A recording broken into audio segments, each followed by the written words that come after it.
right, good morning, good evening, good afternoon. Ladies and gentlemen, citizens of YouTube, this is Pastor Dow. I have, and I can show you easily on a daily basis,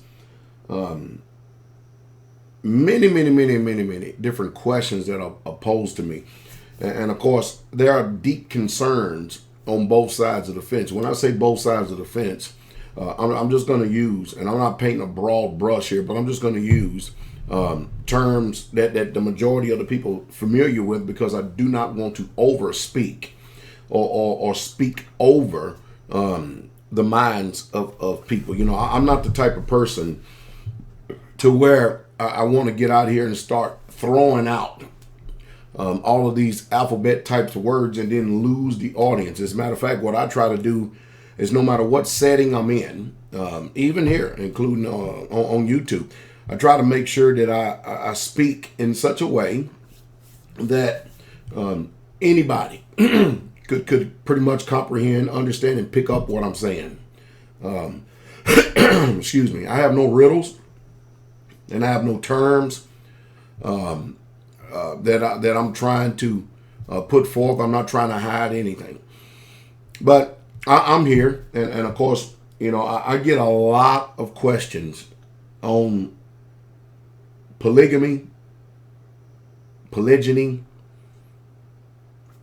biblical marriage, such and such, so on. And of course, people, like I said before, YouTube is replete with people full of their opinions. The one thing I'm not going to do is give you my opinion. You know the reason why I'm not going to give you my opinion? Because you don't care about my opinion no more than I care about your opinion. But, you know, we live in a time where we have people who love giving their opinion and having a Bible sitting in front of them and then stating it as truth, because there are people out there that want to hear what they want to hear. But let me tell you something. I'm not here to give you what you want to hear. That's the reason why it's called a straightway truth. There are things, I know it's kind of hard for many of you to believe out there, but there are things I come across in the Bible. At first, when I read it, my spirit, whoo, man, it recoiled. But I realized, because I discern my own spirit, that my spirit is not truth. Truth is already written.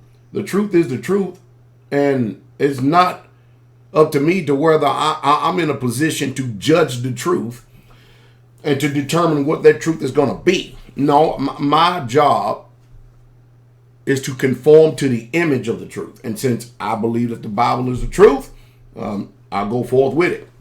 But you have to understand, we live in a time where if there are men who are preachers and teachers and they have Jezebel wives, they're not going to preach this truth, because them wives will let them have it. And there's a certain power and a certain strength that a woman either possesses or tries to possess over a man. Now, I'm a strong man. I'm not going to give a woman power over me any way, shape, fashion, or form. I'm not. I'm very merciful and I'm very kind by nature.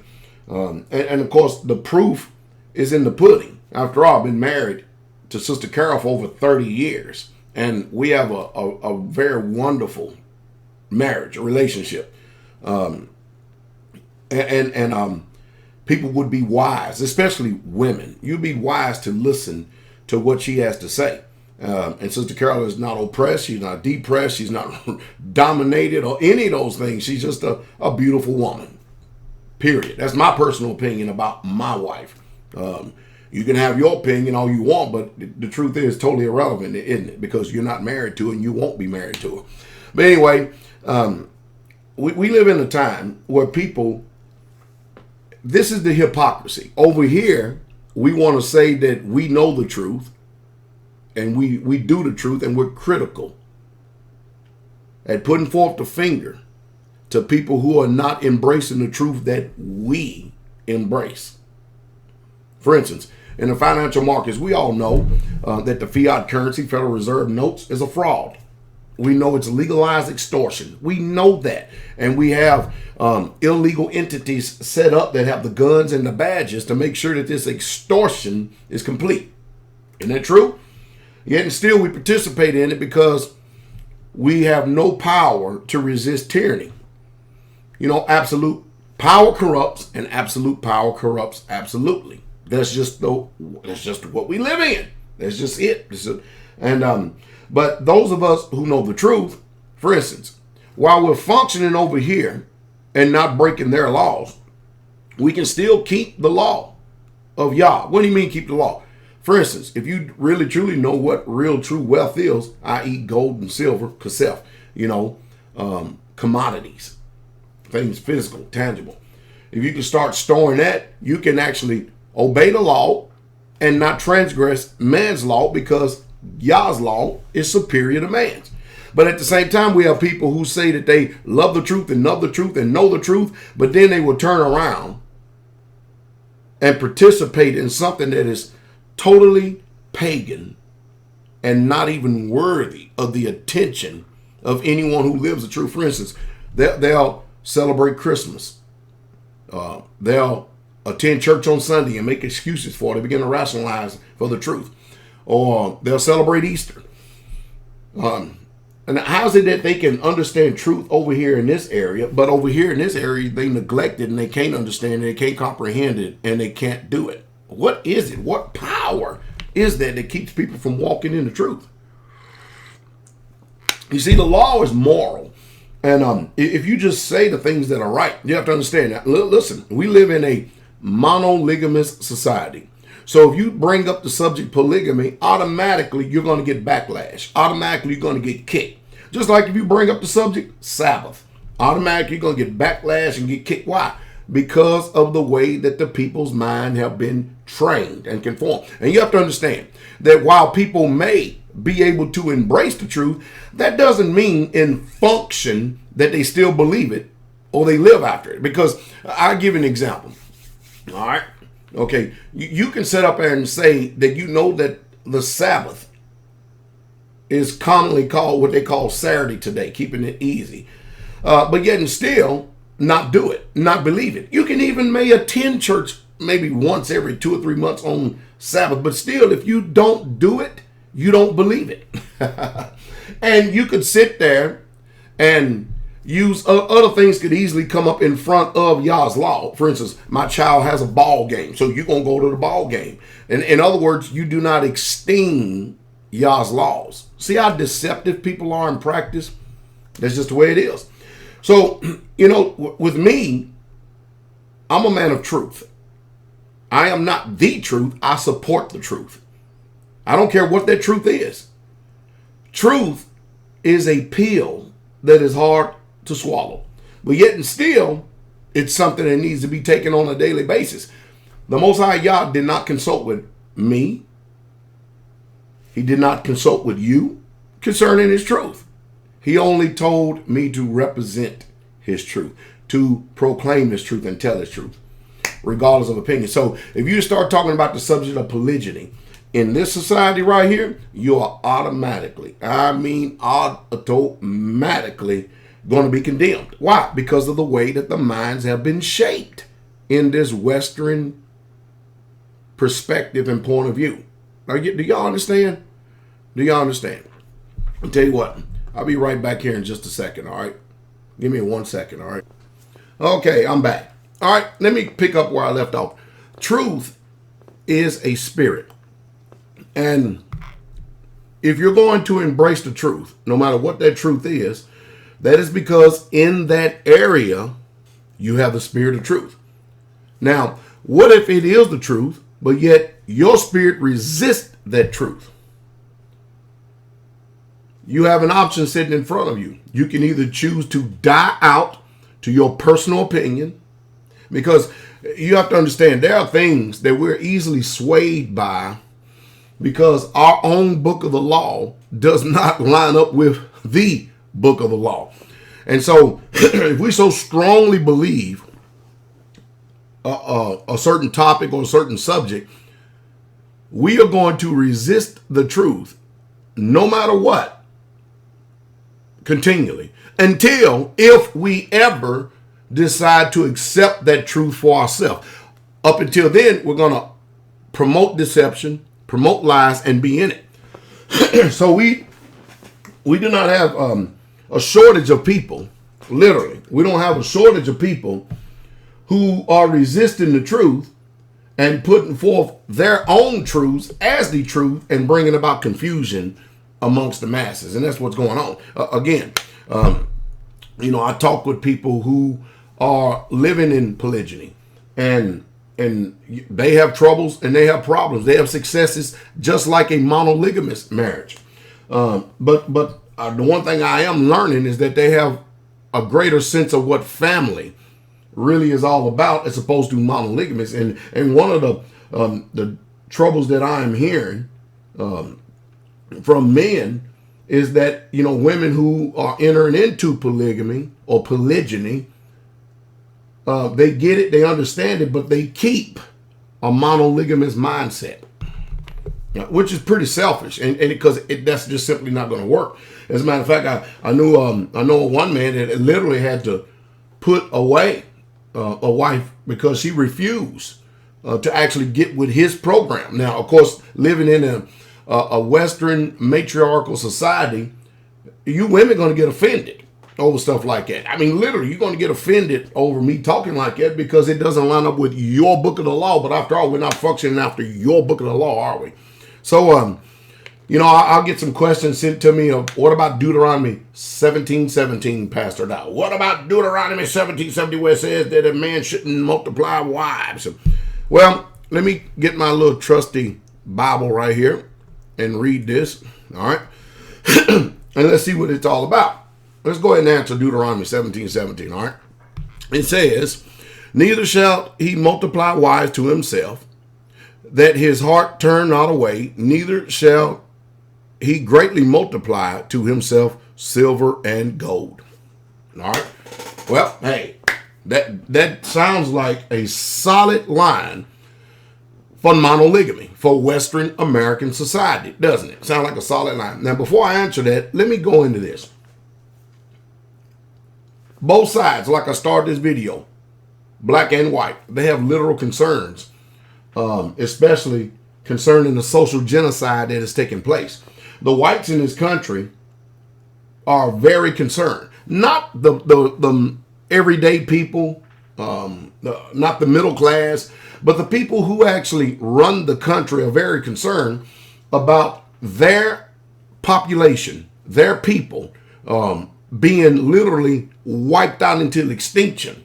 And they've come up with a date. They said by 2050, whites in America will be the minority. And that's a great concern for them because, while we all want to try to paint a picture where everybody is a shady gray, the truth is people are concerned, really truly concerned about this is the term they use, race. So I'm going to use that term since we are here. And rightfully so, they should be. I mean, because there are some things that are conducive to what you call race. And it's utterly amazing because they're concerned about illegal immigration. And the truth is the whites in this country are illegal immigrants. Why? If they just came over here and just plowed through the whole land because of the booty of war, that would have been more honorable than sitting down looking for terms of peace. And then when you find an opportunity, slitting the throat of what you call the enemy who has received you as a friend. And am I making any sense? But most people don't get this because history is skewed from us in this society. So, but anyway, stating facts, I can't help but do that. Man, I got something going on this morning. Y'all pray for me. But anyway, must be change of weather. It was cold, hot here. But anyway, when they're concerned about illegal immigrants and these illegal immigrants snatching up all the women that they don't want. And of course, they're making a lot of babies. And there's a browning experience that is taking place. So you're starting to see racism on the rise. And of course, then the blacks who experience a very high level of incarceration. You have a lot of, and I want to use this word right here just to make a point. You have a lot of refugees, women that are refugees in this society because of either a man is abusing, he's become an abuser, or either he neglects his duties, or he's incarcerated, or he's on drugs, or he's a homosexual, or he's chose to go his own way and say, I done had enough. I can't take this schizophrenic mind the way women operate.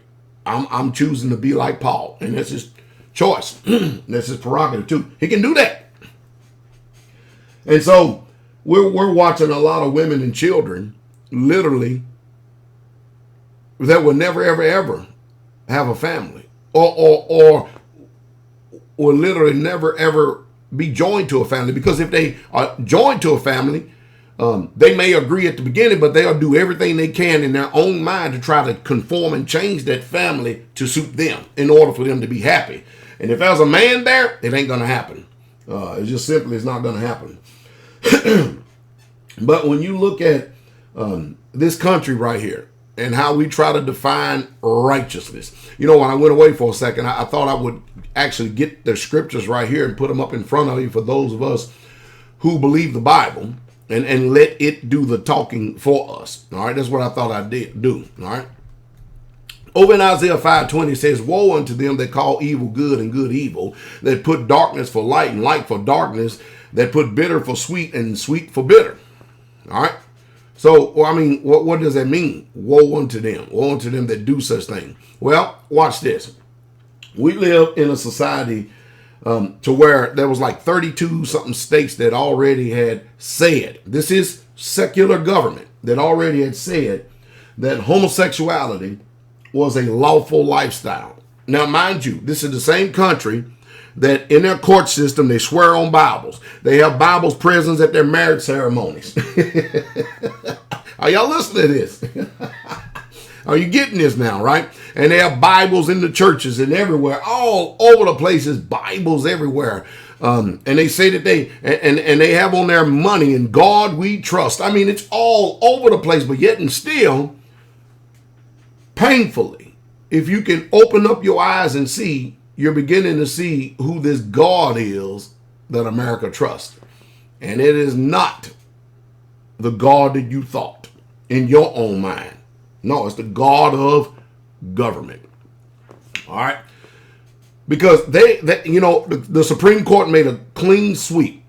And the very thing that the Bible calls an abomination, that will actually, and that practice, according to the Bible, will send your eternal soul to the lake of fire to burn. They say it's lawful and it's legal, and they have literally passed laws. So now, where we at now is we have to be able to determine what's right and what's wrong. Because according to the Bible, homosexuality is an evil practice.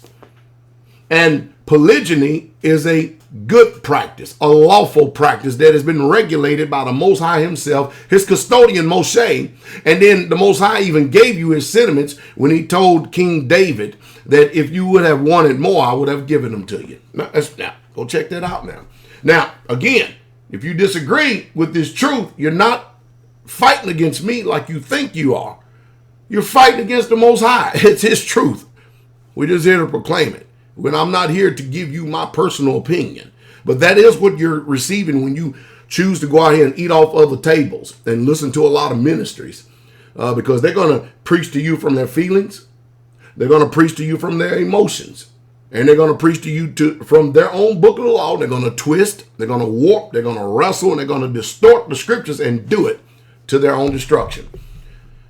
Now, back with this. Look at this. But Isaiah 5:20 says, woe unto them that call evil good and good evil, to put light for darkness and put darkness for light and light for darkness, and put bitter for sweet and sweet for bitter. Well, we're under a woe then, ain't we? When you go over to Leviticus 18:22. We're in the Torah now. It says, thou shalt not lie with mankind as with womankind. It is an abomination. See, what you have is you have laws of fornication, laws of abominations. That is a detestable thing in the created universe.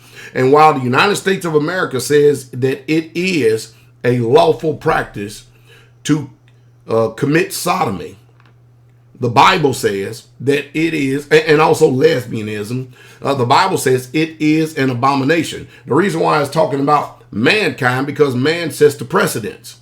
And whatever precedence that Yah set for man, he also sets the same precedence for woman. For those of you out there who got a twisted mind and says that there are no laws written about women. It's about being able to know how to adjudicate the Torah. The Torah doesn't function after American law system. It doesn't function after this American judicial system. It stands alone in its own category. Period. Point blank. Yah does not see like man sees. Man looks on the outward adorning, but Yah looks on the heart. And neither does he can discern or judge the way that you do. That's the reason why his laws are superior.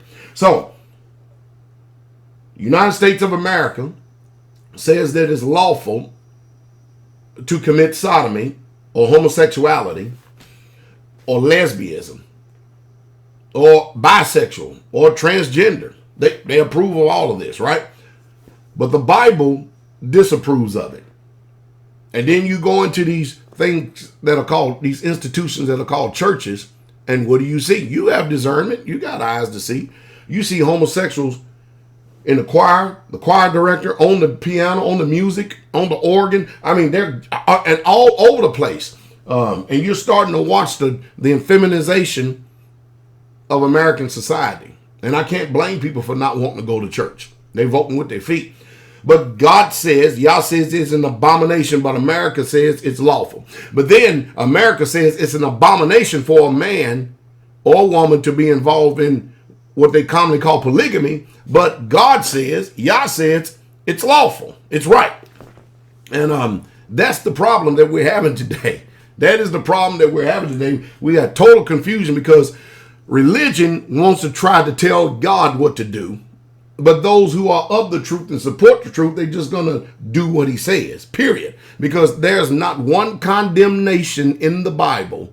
Neither is there one law against it. Neither does Yah call polygamy adultery. He doesn't call polygyny adultery. He doesn't call it fornication. He regulates it. All right.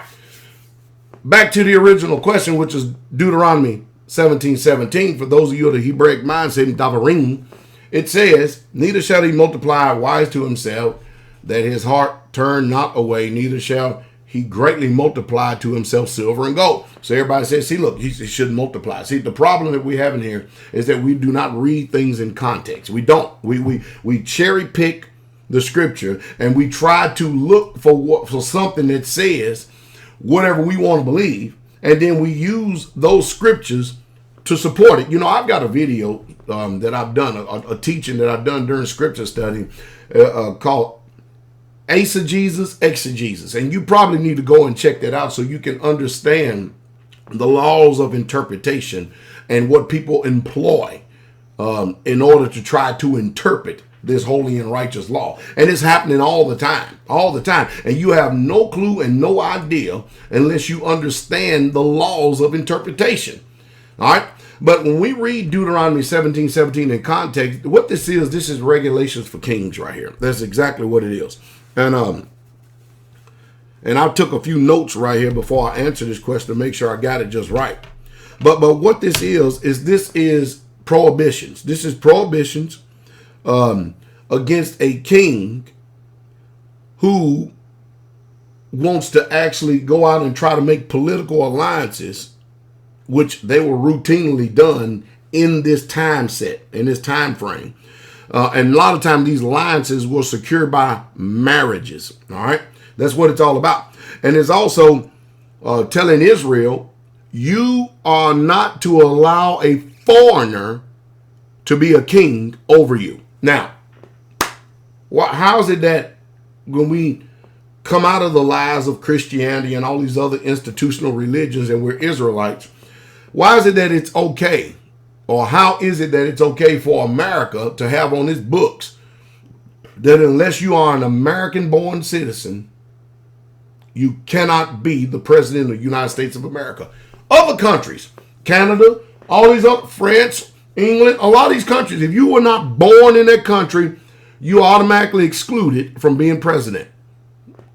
What's wrong with that? They don't want you as the leader of their country. Why? Because if you wasn't reared after the education and the thought pattern of that country, then they're not going to have you to rule over, because then you would be considered a foreign ruler, and you're going to bring the mindset from the rearing of that household and what you've learned from your culture into this culture, and it's going to clash, and they don't want that. So does the Torah say the same thing for those of us that are Israelites. We are not to have a foreign people rule over Yah's people. That's what's happening today. You have a lot of people who have a Christian mind, and now all of a sudden they get transformed to becoming Israelites, and guess what they're doing? Now they're ruling from the platform of being an Israelite, but they still a Christian in function. Y'all, am I making sense? You getting what I'm saying? All right. So anyway, when you look at the whole thing in context, polygamy is not even the issue here, but it's merely an instrument of foreign alliances. It's not even an absolute prohibition against it, but only a prohibition against the excess of the abuses that the kings could possibly do. And guess what?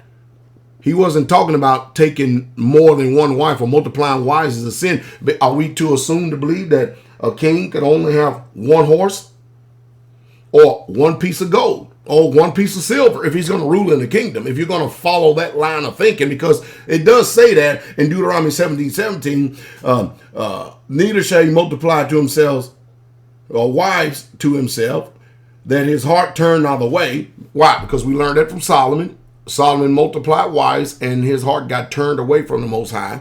Neither shall he greatly multiply to himself silver and gold. So, are we to believe that a king, in order to rule a kingdom, he can't have no more than one piece of silver? I mean, after all, he has to be monolygamous in silver, monolygamous in possession of gold, and monolygamous in possession of horses. Is that true? No.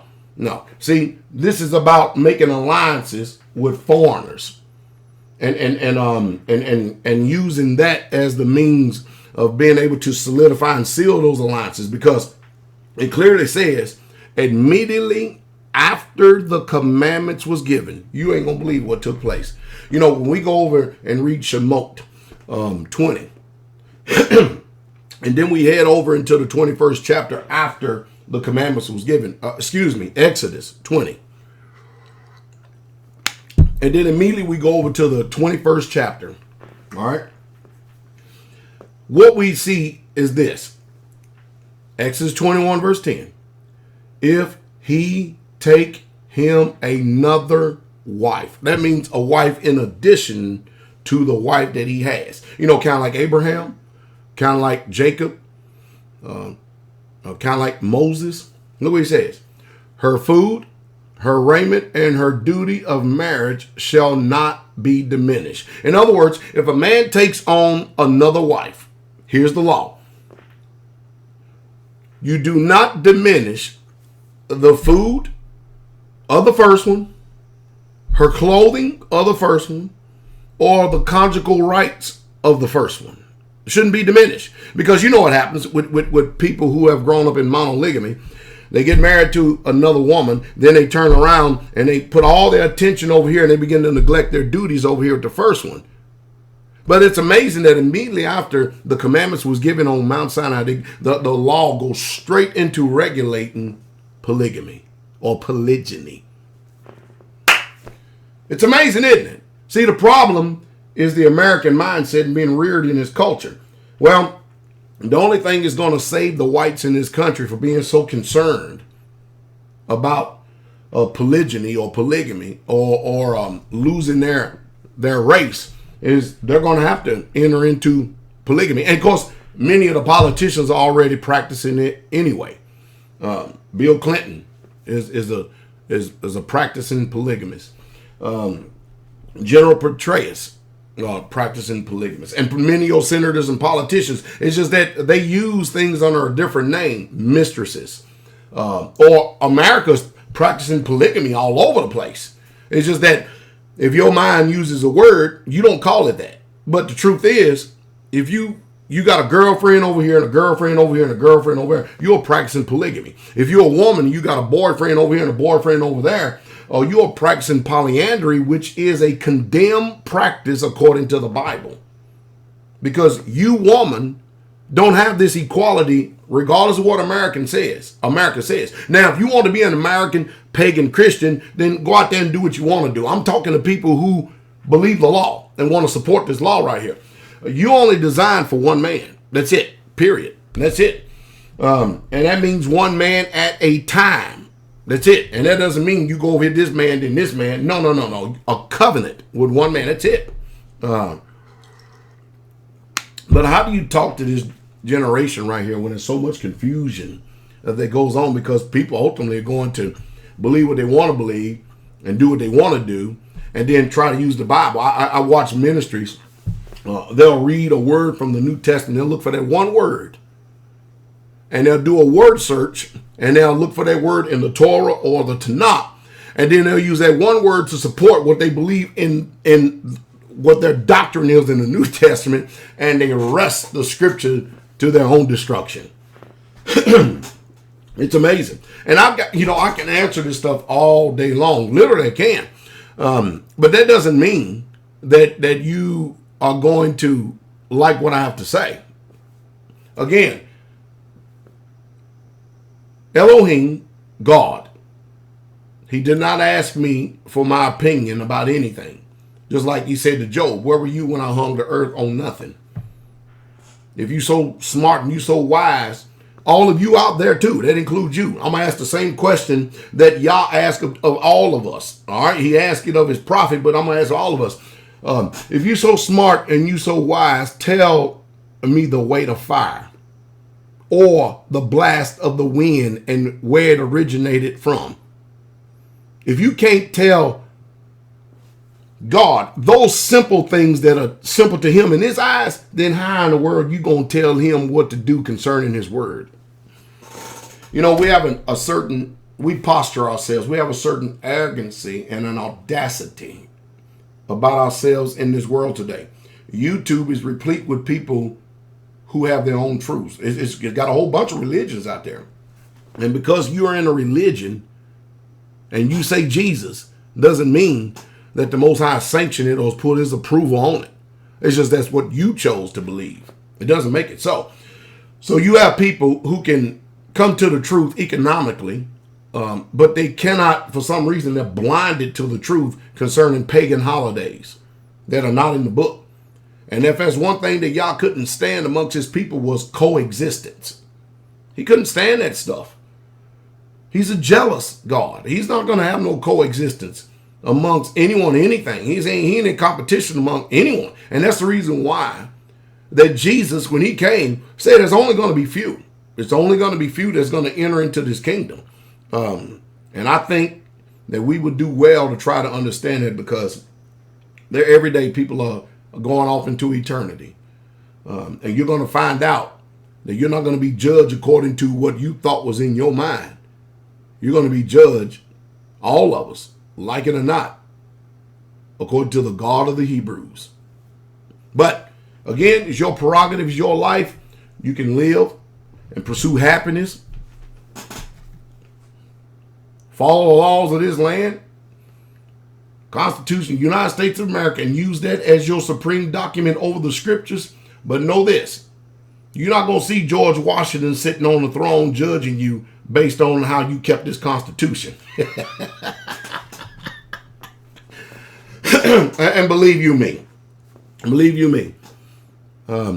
if there was something wrong with the practice or the lifestyle, the lawful lifestyle of polygyny, I would tell you, I know that you hate hearing it, especially women. They really hate hearing it. But after all, it doesn't make any difference anyway, because according to the scripture, your voice is supposed to be silent anyway. Isn't that true, woman? Now, you watch how many Jezebels start jumping all over Pastor Dow, because it clearly says, let your women keep silence in the church. You know, a woman is not designed to usurp authority over a man in any capacity whatsoever at all, but we have a society of what? Where people are doing it. 1 Corinthians 14:34. Let your women keep silent in the churches, for it is not permitted unto them to speak, but they are commanded to be under obedience, as also saith the law. What do you mean? There wasn't no woman priest taking care of the ceremonies for the Israelites during the Passover, unleavened bread. They wasn't performing any of these things. Pentecost, trumpets, Day of Atonement, or Tabernacle. No. But in Christianity, yeah, you can. Does that mean she can't praise? No. Does that mean she can't prophesy? No, it's in there. What it's talking about, you are not to be a voice of authority. And it goes on and on and on, but you watch and see. You watch and see how many women are going to trump that. They're going to try to do everything they can to get around it. I've heard this one. This is the one that trips me out more than anything. Well, my husband is there and I'm under his authority and he allows me to speak. So I'm sitting next to him and I'm by him and I'm going to go ahead and give my opinion and the word that I understand because I'm under his headship. And man, if you're sitting there listening to that, you are a fool. Everybody is going to be judged based on their role and how they done it. That's true. And man, you should see the backlash I got because I said my wife don't teach men. She don't, and she won't. and let me let all you women in on something. Right? Sister Carol has no desire to whatsoever at all. She's in the business of being holy, set apart, sanctified. What about you? Anyway, that was Deuteronomy 17:17, and also a bunch of other things I threw in there to try to bring forth a comprehension and understanding because, you know, when I started talking about this subject a few years ago, I just brought it up. And next thing you know, everybody all of a sudden, they got all this knowledge and all this understanding and all this comprehension, and they are expert on this subject. No, they ain't. No, they ain't. You know, for instance, you know, the Bible condemns makeup and jewelry for Israelite women. If you're not an Israelite woman, then it's not for you. Go do what your nation tells you. But it condemns makeup and jewelry. But you'll get these Israelites and these people who get out on the street corners, cuss women out, call them all kind of Jezebels for wearing pants and everything else. But then if you was to get a glimpse of their wives, you will see the greatest Jezebel in the history of mankind when you look at their wives.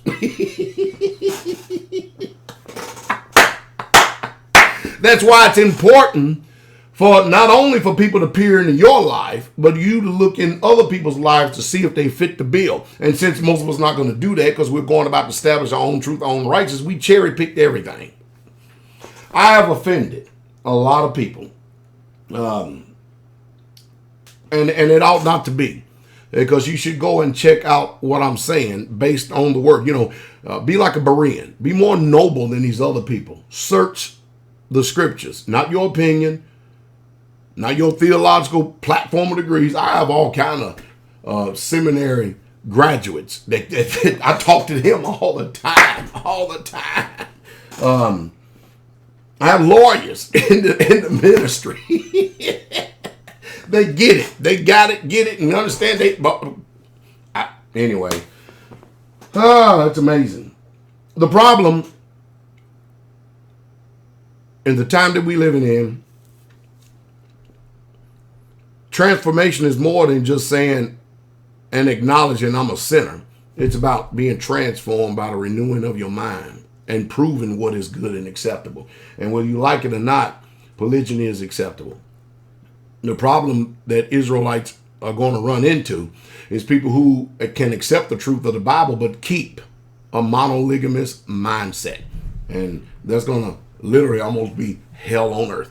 Maybe I'll come back later on and hit some of these other controversial, seem to be somewhat passages of scripture, which are not controversial at all. They're not controversial at all.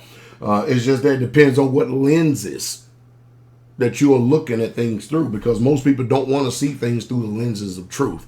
They want to see things through their eyes and through their understanding and through their perspective. And I'm not about to do that. I'm not here to preach your gospel, and I'm not here to preach my gospel. I don't have a gospel. I'm here to preach the gospel. And I'm here to represent the truth. And since I believe the Bible, I believe it's the truth. And if you're here to listen to me, that's what you're going to get. I'm not going to, I'm not going to tell, if it's my opinion, I will halt myself and let you know it is my personal opinion. I will be that honorable. Okay. But hey, y'all have a wonderful day, and be the Father's will. I'll come and answer some of these other that seems to be controversial.